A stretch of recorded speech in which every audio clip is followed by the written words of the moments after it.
Hey, Steven, I'm having, like, dark thoughts in this mask. Can I take it off? Steven?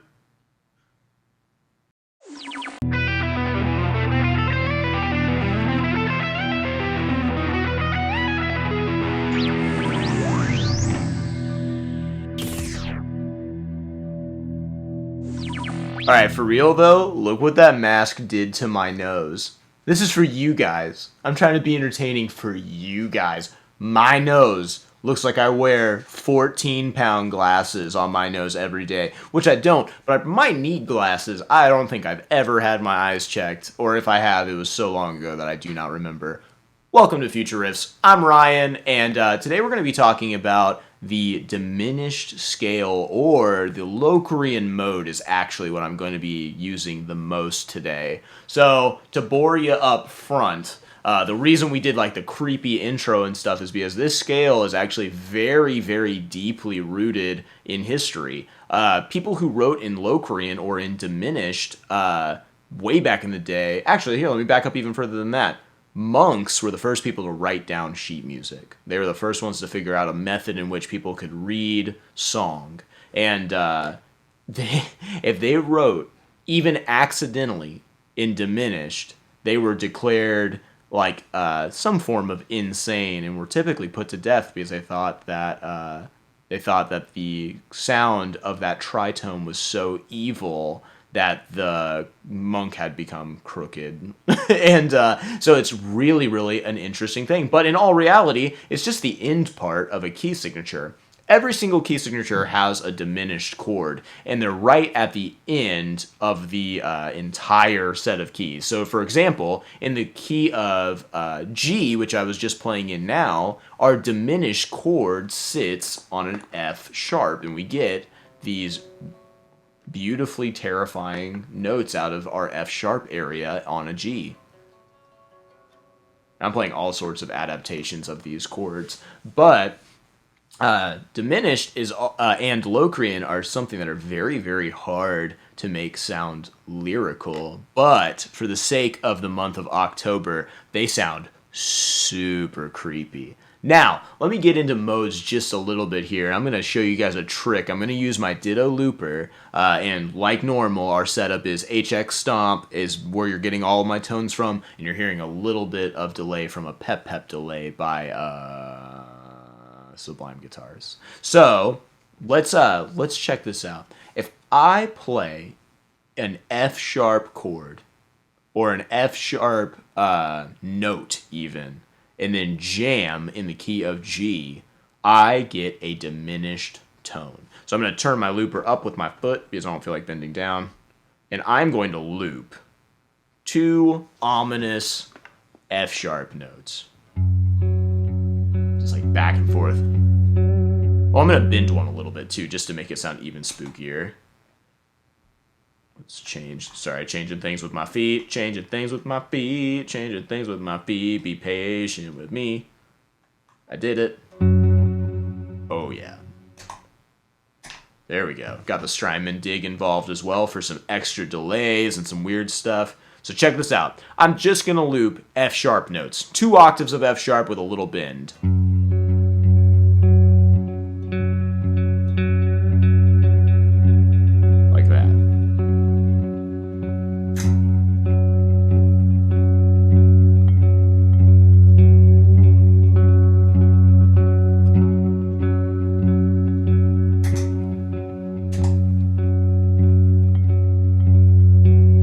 We've got this terrifying F sharp sound. Now watch this. Anything I play in the key of G, because that's my backing, is going to sound horrifying. Because the chord controls the riff.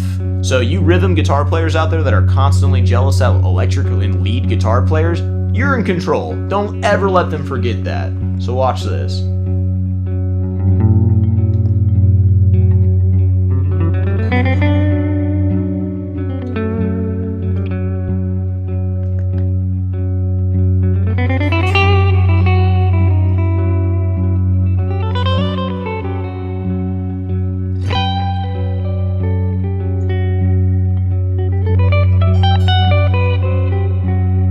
matter what I play, it just sounds twisted and wrong.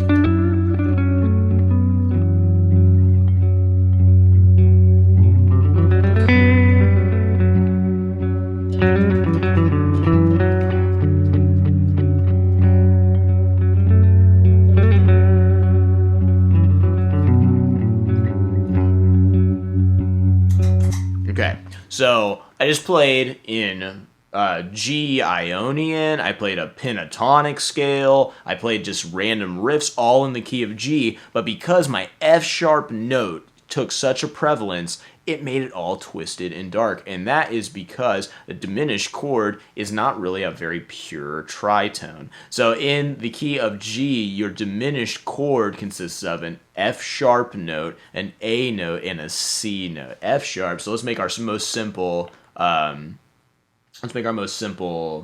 Diminished chord. Let's do it like. Let's do it like this. This will be cool.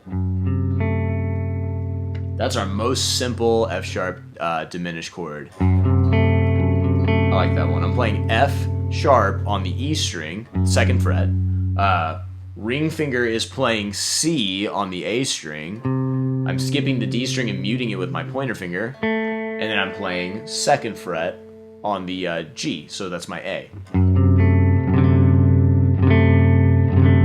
Just doesn't sound appealing. Now, we've talked about diminished chords a little bit before in the many reasons to avoid them when you're getting into songwriting is because they don't resolve very well. They don't really have a place that they really want to go. But at the same time, your key signature does not work without that chord existing on the back end. So let's learn a diminished scale. I'm going to show you an F sharp Locrian, and we're going to take it up 1 octave. Let's start with 1 octave on this thing, okay? So we start on the putrid sounding F sharp chord. I can only think of it as a nasty sounding chord now. So F sharp on the E string, 2nd fret.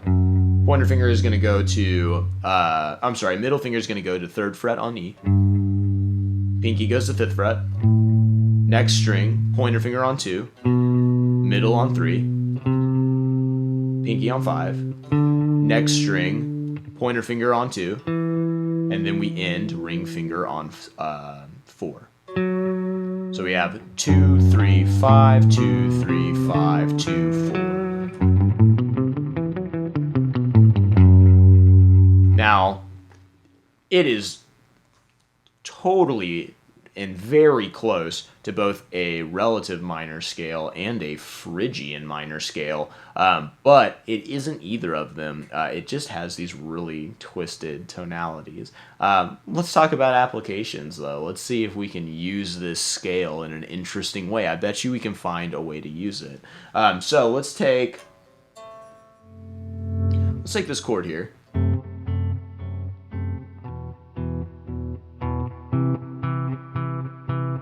And let's see if we can incorporate it into some other chord progression.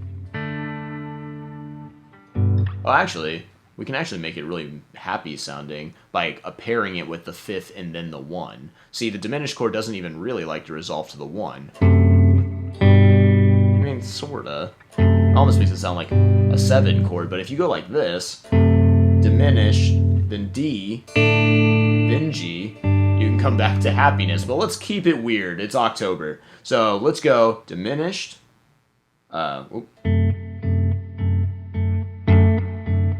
C, E minor, back to the diminished. I feel like we can make this into something interesting. Let's try it. So I'm going to go ahead and delete my old loop. Give me 1 second. Oh, actually, I think I want to do E minor and then G so that we do like a weird walk. So we're going to do 6, 7, and 1. 6. 6, 7, 1. We could make this sound really classical, actually, which could be kind of cool. Let's give it a shot. So let's see here.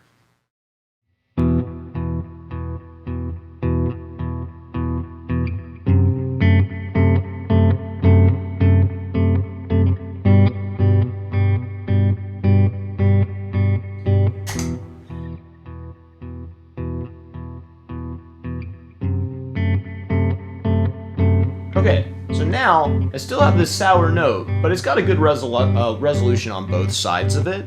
So let's see if now it's more applicable to jam on top of. I'm going to go ahead and turn it up, that way I can really hear it in my ears, okay?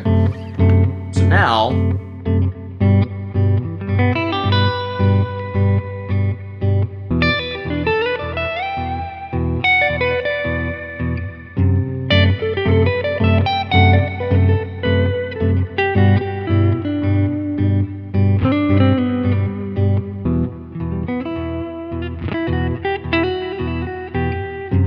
there's that diminished.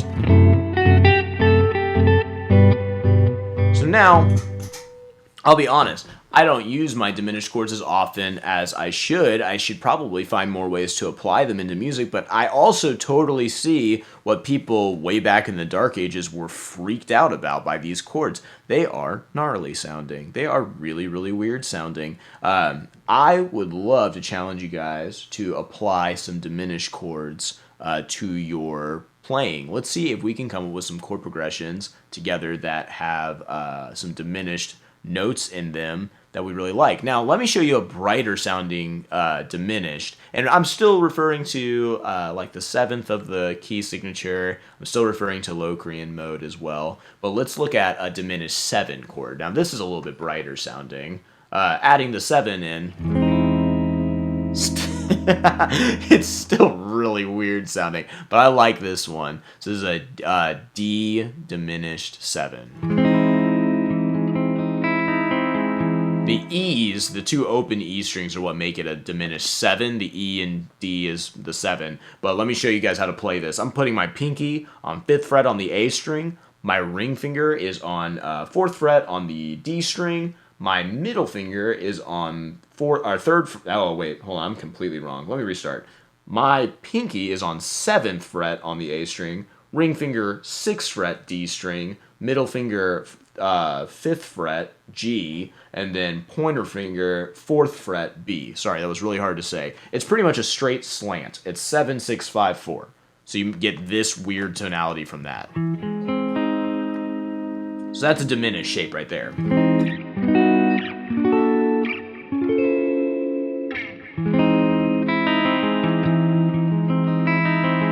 Now, adding the 7 in my opinion, gives it a little bit more of a useful tonality. It almost makes you sound kind of Twilight Zone-y.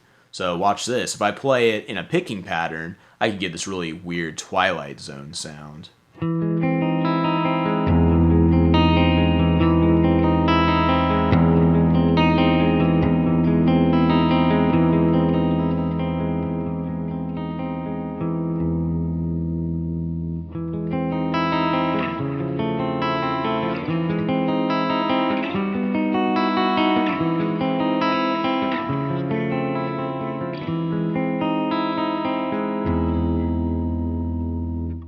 Nasty. Full-blown gross sounding. I love it. I love it. Maybe I should use less harsh terms. Weird sounding. How about that? Okay, so now knowing two different diminished chord shapes, applying them can still be a little bit difficult. The first step that I want you guys to try is just resolving to a minor. So if we're doing D diminished 7 in this position here, but we have that 7 note, which is an E, I'm curious to see if I can make this D diminished 7 resolve into an E minor.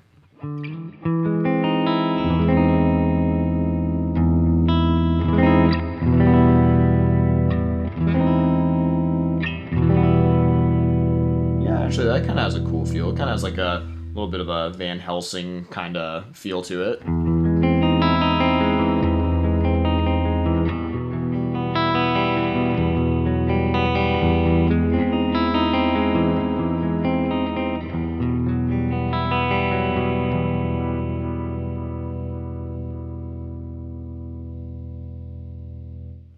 Very, very neat.